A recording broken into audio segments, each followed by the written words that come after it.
Good afternoon, everybody. Welcome to another episode of Outreach with Reggie. This is your boy, Reggie Holloway, once again, and I come back to you in a rare video, but a good video, because today's episode we're going to be highlighting DEI, diversity, equity, and inclusion. So I have an amazing guest and a DEI specialist and expert, but overall it's about what does DEI mean in its full capacity, and was it ever enough? So stay tuned for another episode of Outreach with Reggie. Take care.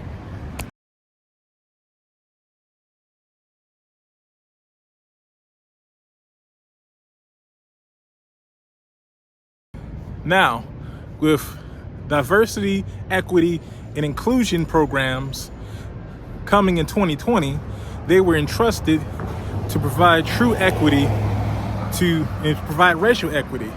But since then, we see programs like Target and even recently Emory University let go of their programs. So it poses the question of what is true equity, and better yet, was DEI even worth it? So within this next segment, I have a special guest. Her name is Janis Middleton, and she provided a deep insight into what DEI means and some of the work that she was able to do regarding DEI. So stay tuned and enjoy this interview in the next segment here on Outreach with Reggie.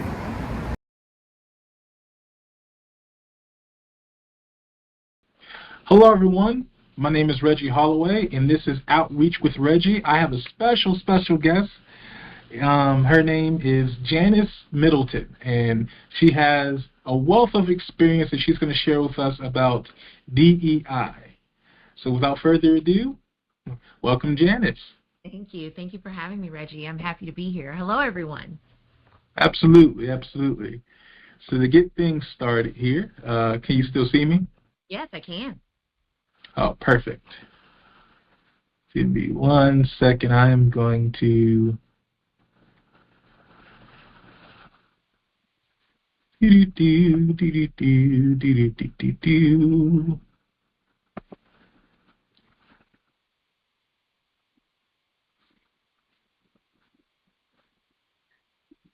Yes. So as we get started, can you talk about your experience with DEI? Yes.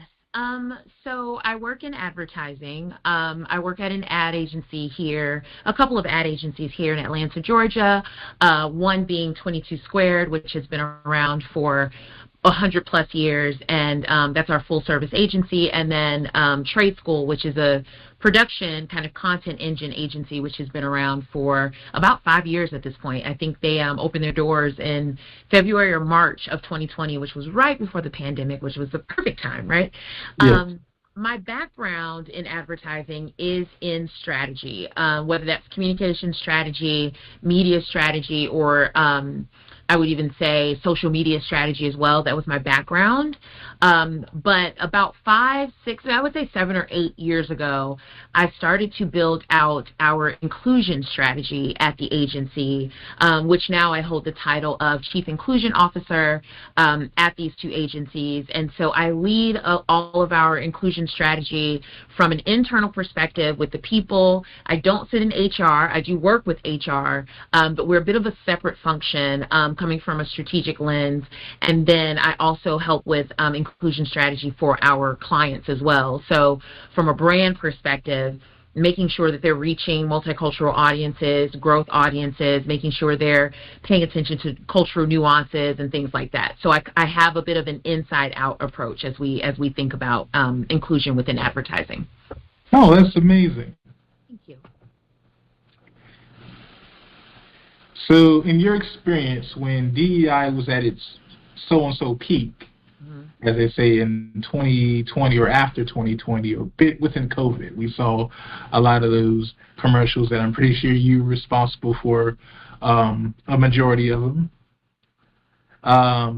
What would you say, what did you feel like, what did it feel like inside those companies or institutions? Did it feel like real change, or did it feel like damage control as we saw a lot of those commercials? Yeah, I can speak to our experience, and then I'll kind of speak general. I will say we say that was the height. But at the end of the day, I'm 45 years old, so that wasn't my first rodeo, right? Right. That wasn't the hype for me. I've seen this playbook many of times. I've read this book many of times.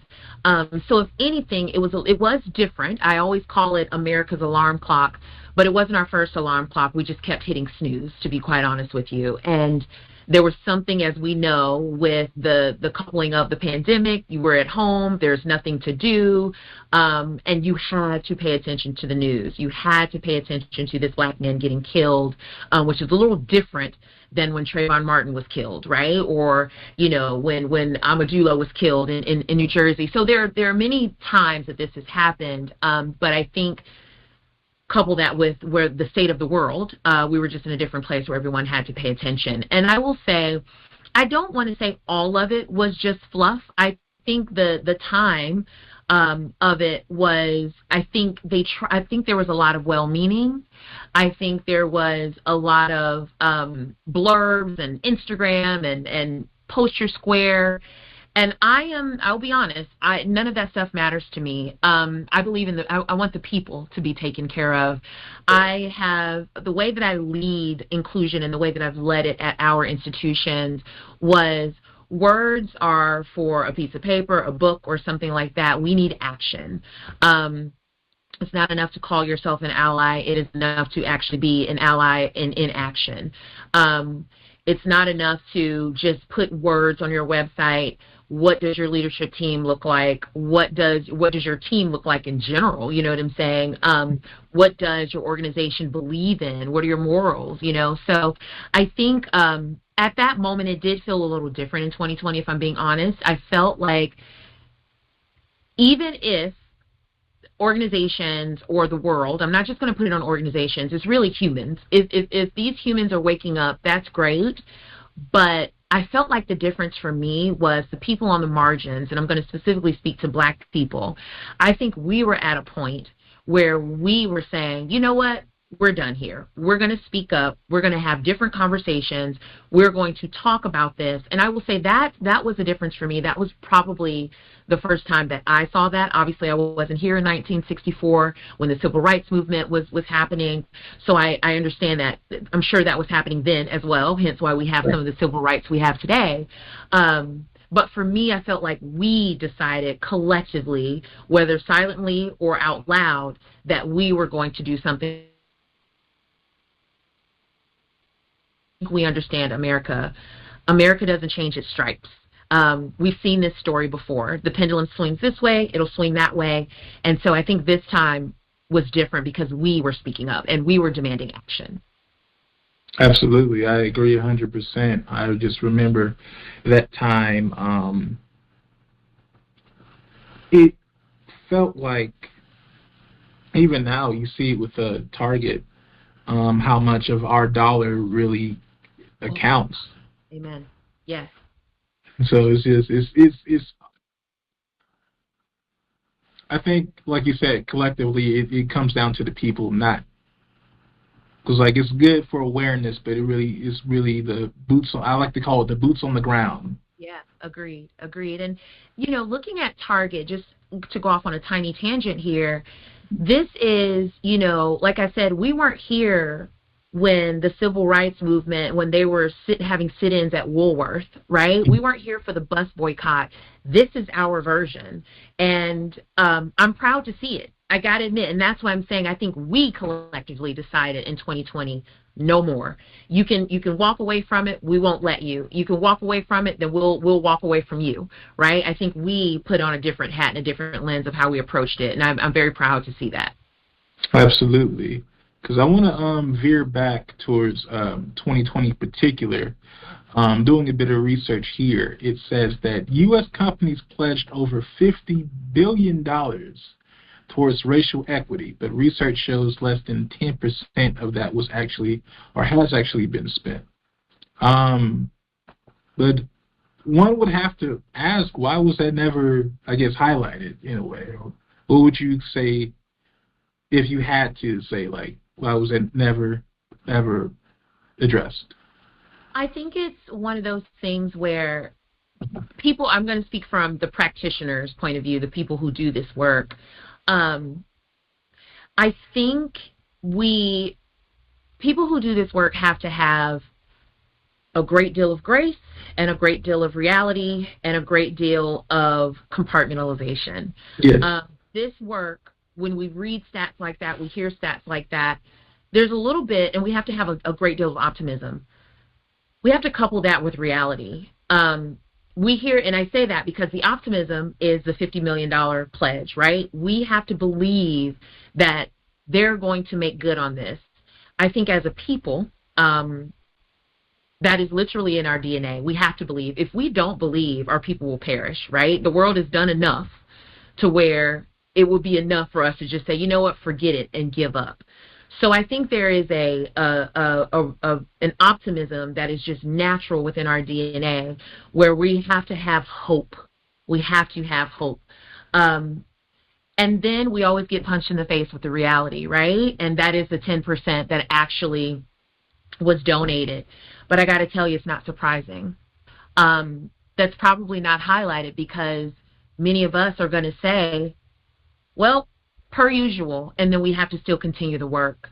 While we understand that there is space for hope, we always have to hold that space for it may not happen.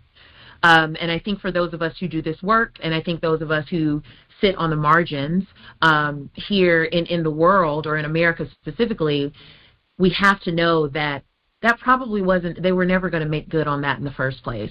So I think that we have a level of hope and optimism to a certain extent, just enough to not be disappointed, but to understand we knew this was going to happen. Because if we stay in the, oh my God, I can't believe it happened, the devastation of that, we can't move forward with what we can do, right? So I think there are a lot of things at play there, but it was highlighted for us practitioners. We knew this. We've known that stat. Those of us who do this work know that stat. I know the world doesn't want to highlight that, but it was running around in our circles quite a bit.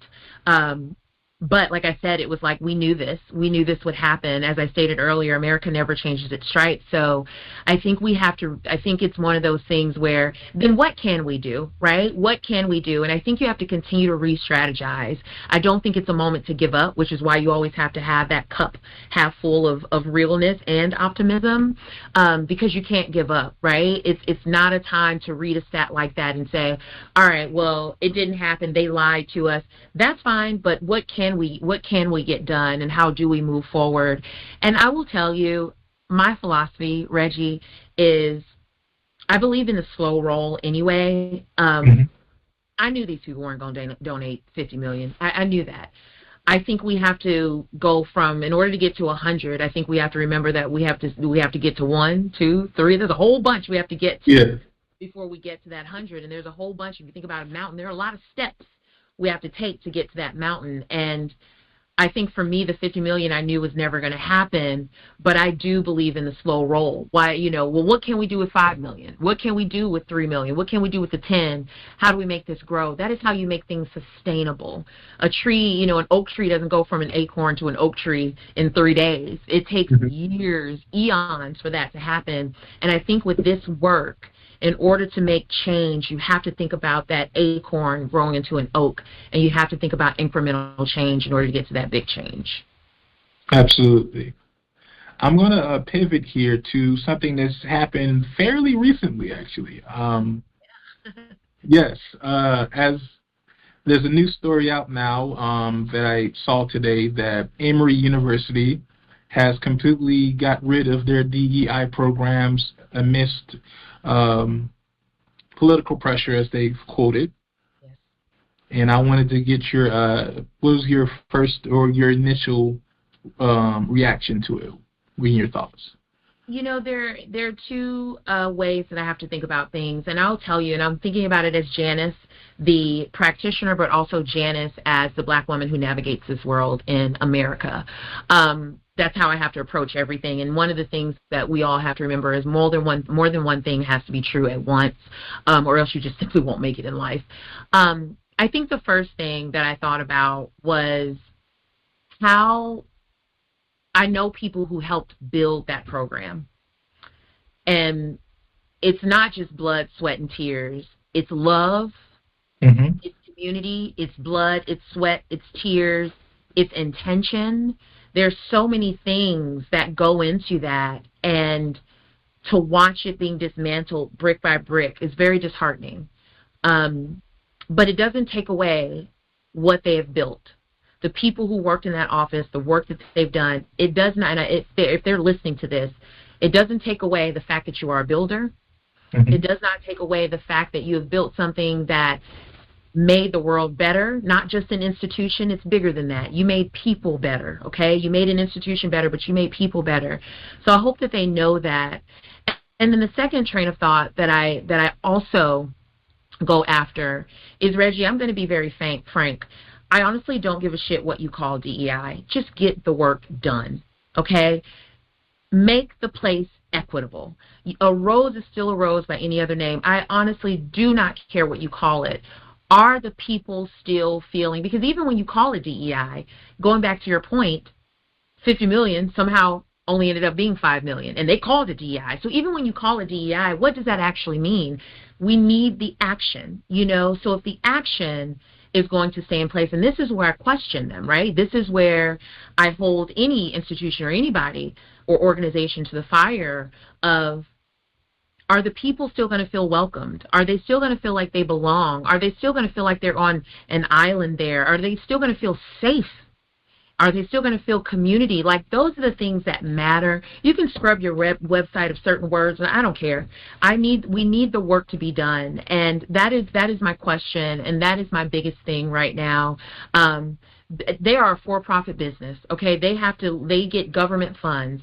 As an adult, I have to understand that to a certain extent. As someone who works at a business, as someone who's an entrepreneur in some ways, I have to understand that. But I don't have to understand it to a point where if the people don't feel safe and they don't feel like they belong in your organization or at your institution, I do hold you accountable for that. When we think about equity, what does that mean for education?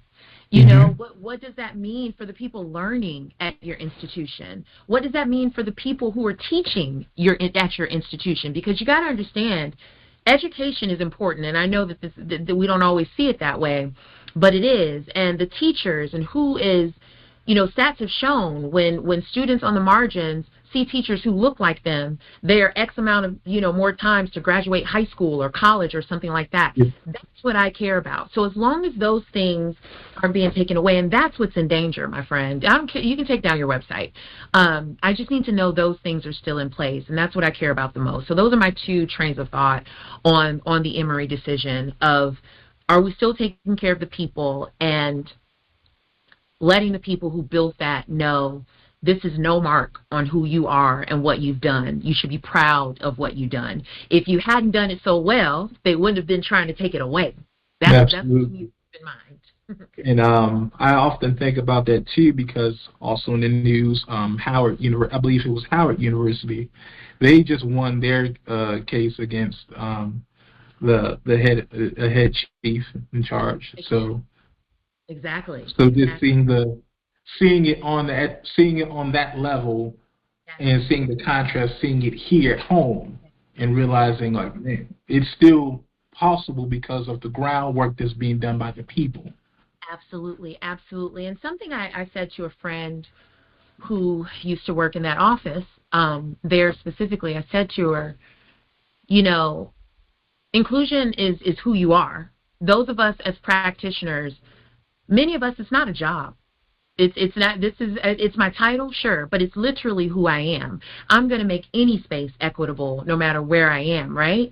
So even if, that something were to happen at my own organization, they were to say, oh, we're not going, if I am still there, inclusion matters, because it is who I am. It is what I believe in. So whatever space I'm in. And so that's what I think about those who practice this work. It's not just a title for many of us. I know it's a lot of people that may be the case, but for many of us, I want to make that clear. It's not just a title for us. It is literally who we are. Absolutely. So as we shift again, I want to open the space for it to be, it seems like there's some, or it seems like as they remove the groundwork that you guys do, or within DEI, or just equitable work. Yeah. What would be if it's not enough, if DEI is not enough, or the work's not enough, where do you feel like is a reasonable start if we're starting from scratch again? If we're starting from scratch again, I'm always going to start with the people. The way that I think about strategy and the way that I think about anything getting done is it always starts with the people. When you look around you at your organization, or even in your own community, or even in your friend group, if you're at a dinner table, if you're at a wedding, I don't care. Who's at that table? What perspectives are you getting? Here's the thing, Reggie. As human beings, we have to know that we're only as good and as learned as our own perspectives, right? Therefore, we should, as human beings, want to know more about other things outside of ourselves, right? And I mean that in many, many different ways. It doesn't always have to be, I know we always boil it down to just gender and race. It's bigger than that. You know what I'm saying? It's language, it's way of culture, way of living, it's background, it's so many things, right? It's, you know, we are, as one person, we are a puzzle or pieces of many things to make the puzzle of who we are. There are many identities that I even hold, right, as just a woman. So I'm not just a woman. I'm not just a black woman, right? I'm many things beyond that.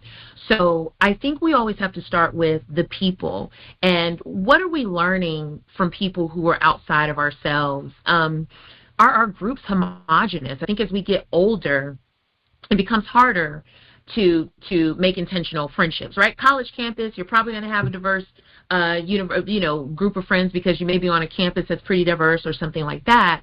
So that may be the case. But as we get older, you have to become more intentional. And so I think we have to be intentional about who we're learning from, who we're growing with. Yes. So for me, it really starts with the people. I have to say that. And so I would say that even from an organization standpoint, think about who is a part of your organization and who lives up to certain values. One, there are core values that you live up to as an organization and your beliefs and all of that. You know, everybody has them posted in their break rooms. But what is that? How does that break down to the people that you've actually hired? And then from there, I think then you get into what's the culture? What are the pillars that we're going to ladder up to? What are the 3, 5, or 7 things that we are going to ladder up to that everybody has to hold in order to work here? That's one thing. And everybody doesn't have to look alike. Everyone doesn't have to be alike. But we all have to he-hove the same, mantra at some point, and we've got to he-hove it in our own way. I think authenticity, allowing realness, allowing people to be who they are is very key. And I'm going to tell you, I'm always going to say pay equity. We have a long way to go, and we have a lot to catch up on. Yeah. I'll tell you, I used to make the joke back in 2020. They will do anything but reparations. You're going to take off Aunt Jemima. You're going to change Uncle Ben. We didn't ask for that. We wanted you to pay their families, okay? We wanted you to pay their families for their pictures being on your box for years and years and years. That's what we asked for. We asked for reparations. We asked that you pay Henrietta Lack's family. That's what we asked for. Who changed the game of silence. That's what we asked for. So anything but reparations is kind of what I'm always going to say. We don't call it master bedroom. We call it private. Don't care. Where's the pay equity? Be fair and recognize the gaps. Living in Atlanta, growing up in Atlanta, this is home for me. The gaps of wealth. I mean, my goodness. And nobody's saying everybody has to be rich. I'm not saying that. But I am saying, what does equity look like? It's not about equal. What does equity look like? What do you need to do for those who didn't have that head start to get them to the finish line at the same time? What do you need to do? You know what I'm saying? So I would say those are all the things that I think we need to start with, but we have to start with the people. I think that we don't, and I got to tell you the key, Reggie, it's not always agreeing, and it's not always agreeing. We don't live in a world of agreement. I don't think we grow when we agree with everything and we become yes men and yes women. We do need to understand each other, okay? Yes. And that is not belittling someone's point of view, someone's background, or where they come from. That is their reality, and understanding that and accepting that for them. It may not be accepted for you, but accepting that for them. So I'm always going to go for people, culture, pay equity, Mm-hmm. and what does that look like for you, your family, your organization? I think that comes out in many ways.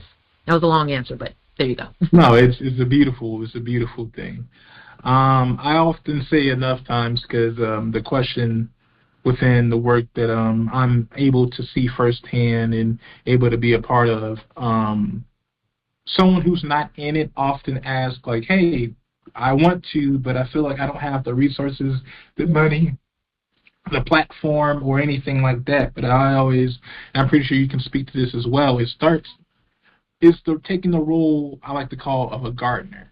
Yes. Like you don't have fruit, Yes. vegetables all there at one time. It starts with a seed. Starts with the seed. And you get to the nucleus of what issues you want to present, because there's a wealth of issues, especially with from the institutional level. But I often say if we can just start with the seeds and growing it from there. Absolutely. I absolutely love that philosophy. And I would add on to that and say there are many different roles of activism. I think we tend to only think of activism as the march. We tend to think of activism as how, our grandparents, our forefathers, our foremothers, and how they had to activate. We have many roles of activism. My role of activism, or my role of resistance, is in the corporate space. I like to diversify those tables. I like to shake those tables. And to take that a click down, I like to do it in the advertising space, because to give you a stat, in 1979, advertising was 5% black. You fast forward to 2021, advertising was 6% black. So in 40-something odd years, it moved a marginal percentage. And even then, it could have been rounded up. It could have been 5.5%, and somebody just rounded it up to 6. So that is my plight. And I say that because it is our culture that is advertised all the time, So I do believe that we should be at those tables. We should be the ones making those decisions and giving our input and giving our thoughts and things like that. So we have to realize what our role of activism is. Sometimes it's going to be police brutality. Some of it's going to be in the corporate space. Some of it's going to be in the nonprofit space. When I think about Ann, my friend Ann, what she's doing. And so I think we have to really think about what is that seed. And I'm so glad you said that, because again, an acorn doesn't go into an oak tree overnight. So I love that you said that. What is that seed? And it's okay to start small. I think a lot of times because the challenges are so big, I know we're trying to bite off a lot, right? And we just need to bite off what we can chew and understand that small progress is progress. And once you add all of that up, it becomes a big change, Absolutely. So, lastly, for someone who's maybe listening, maybe watching this interview, and they're saying, man, what does that first step look like? What does the seed in the ground look like from what I aim to do, if it's joining what we're doing here now regarding the work that you guys do there, or just starting small with the things that they are passionate about, that they want to advocate for? What will be the encouragement that you would give? I break it down into 3 things, and I'm a strategist, so I'm always breaking things down into 3s. But before I get into the 3 things, I want you to figure out what is it that matters to you, and what is your purpose. Now, when I say purpose, I think we've gone on to this really Oprah way of thinking about it, or Mel Robinson way of thinking about it, and thinking we're going to have this big aha moment, or that the purpose has to be so big that you have to serve the world. That's not everybody's purpose. And it also doesn't always have to come to you in an aha moment. I think my purpose came to me, and I would argue, probably the most trying times in my life. That is when my purpose came to me. It was not an aha moment. It was a painful moment, So but social media and the world will think that you got out of bed and you got your coffee and the God shined the sun on you, and then it was written on the wall, and it's like, come on, son, it doesn't always, it just doesn't. So I want to say, when you think about that purpose, decide that based on you and your values. one of the things that I think we tend to do today, and it's because we have access to so much information and also access to people that we don't even know through social media, that we tend to decide our individual purpose collectively. I can't decide my purpose based on my sorority. I can't decide my purpose based on what my cheerleading group is doing. I have to decide my purpose for me, and then I can then infiltrate and, like, what does that mean for the sorority I'm a part of? What does that mean for the networking group I'm a part of, right? Find that out individually. And once you do that, when you think about what are the action steps, I do break those down. Once you have your purpose, whatever that may be, then it's time to ladder up a strategy to that, right? I break that down into three things. It's feel, speak, and act. Just how things tend to crumble. Things are not sustainable. Things don't have necessarily a solid foundation because we're like, I'm mad, act, right? Or I'm upset, or I need change, act. I want you to feel first.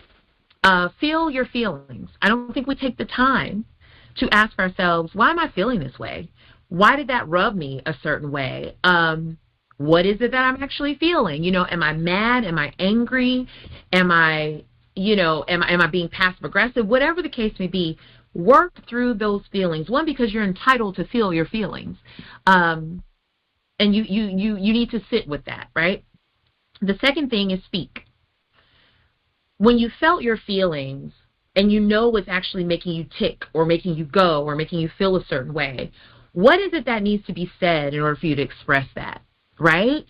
When you think about what needs to be said, how does someone need to hear it in order for them to receive it, in order for them to feel it, and in order for them to like really create support you and create an action plan for it. So what is it that people need to, and once I give these three things, I'll give you an example to really blow it out for you. But like, what is it that needs to be said? What is it that they need to hear to where they can hear me? And then act. What is the action I need to take? And what is the action I would like someone else to take to help support my actions? So to break that down into like an example, when 2020 happened, to kind of bring this entire conversation full circle, when 2020 happened, I was a leader at my organization, very well liked and loved at my organization. And then also recognizing that I'm one of the very few who works in this community, who works in advertising in this industry, and I'm blessed, right? Right. But all that being coupled with, my people are being hunted. This man was just killed in the middle of the street. And it took me back to, I think my first time that I really felt hopeless was when Trayvon Martin was killed. My life changed. When Zimmerman walked, my life changed. I could not believe the verdict. I think I was silent for I could not believe the verdict. So I think what I had to realize was, what am I feeling? Because I was feeling as an employee, as a black leader that has to stand up for other black employees. And I'm saying black for now because this was about Black Lives Matter back in 2020. So that's what I'm saying. But it's I'm like, dang, but I got to stand up for my people. I got to stand up for my folks. What am I doing? And so that was really hard. So I needed to sit and think about, what is it that I'm feeling as an individual? What am I feeling as an employee? What am I feeling as a woman, as a black woman? What am I feeling for my father, for my brother? And then what is it that I need to say? And that was key because I knew I was going into a room where I was going to be an only, okay? That room was full of people who didn't look like me, who didn't have my experiences, and it's not to their own, it's not always their fault. It just is, okay? They didn't grow up like me. They've never been a black woman. They've never been, to an HBCU or whatever the case may be. So what is it that they needed to hear, and how do I need to say it so that we can move into action? And then that action was recognizing that I could share a whole bunch of problems and a whole bunch of things with them. But because they've never been in my shoes, why don't I help them with those solutions? Why don't I say, this is what this looks like, and here's how I need you to help. Here's how I need you to show up. That's where the action comes in, right? Telling them, here's what I'm going to do, and here's how I'd like to get your help. And that's kind of the breakdown of Feel, Speak, Act. And it has really taught me a lot over the years when I do that, both in, life and at work. it has helped me tremendously. So those are the 3 points I would give to people. Well, that's beautiful. Well, Ms. Middleton, I thank you so much for your time. You've given me a wealth of things to take with me, and I'm pretty sure that everybody who's listening, who's watching, is going to appreciate this as well. If there's anything you would like to highlight that you got going on, that you're working on currently, the floor is completely yours. Oh, I appreciate that. And usually I don't have an answer for that, but now I do. I actually started a networking community called First Not Only for women of color in the advertising, marketing, communication space. It's here in Atlanta, and it is now open to many women of color in different industries because it's grown so much within the last year. But if anyone wants to find me on LinkedIn, and if you're in Atlanta, you're a woman of color in a professional setting, please reach out. There is a men's chapter coming at some point, trust me, because I know there's a need and we've got to fill that gap. But I am so proud of this community and the way that they've uplifted each other, and the only prerequisite for being a part of the community is to lift while you climb, which is why it's called First Not Only. I can be the first in many spaces, but it is my goal to not just be the only, so making sure I bring others along with me. So that is the networking community that I'm very most proud of. The ladies are amazing in there, so they can hit me up on LinkedIn if they want to learn more. Absolutely. Well, thank you again for your time. Thank you, dear. Mm-hmm. Talk soon. Have a good one. You as well. Bye-bye.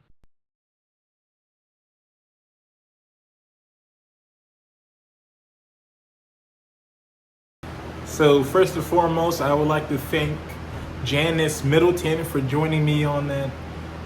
Shaky camera. But thank you to Janis Middleton, the DEI expert and navigator, for joining me on that amazing interview with so many nuggets in it. Along with the recent developments that's happening at Emory University, please take a chance to look at her, all the things that she's doing, all the work that they're doing over there. And by the way, when it comes to DEI, just know, like many times we both said in the interview, make the initiatives, and the initiatives start at the seed and the people who are strapping up their boots and getting to work on the ground. So with that being said, thank you for joining me on another wonderful episode of Outreach with Reggie. Stay tuned, because we have a lot more work to do on our end and a lot more missions to obtain. Well, with that being said, this has been Reggie Holloway. Thanks for tuning in, and I'll see you next time on the next journey. Take care.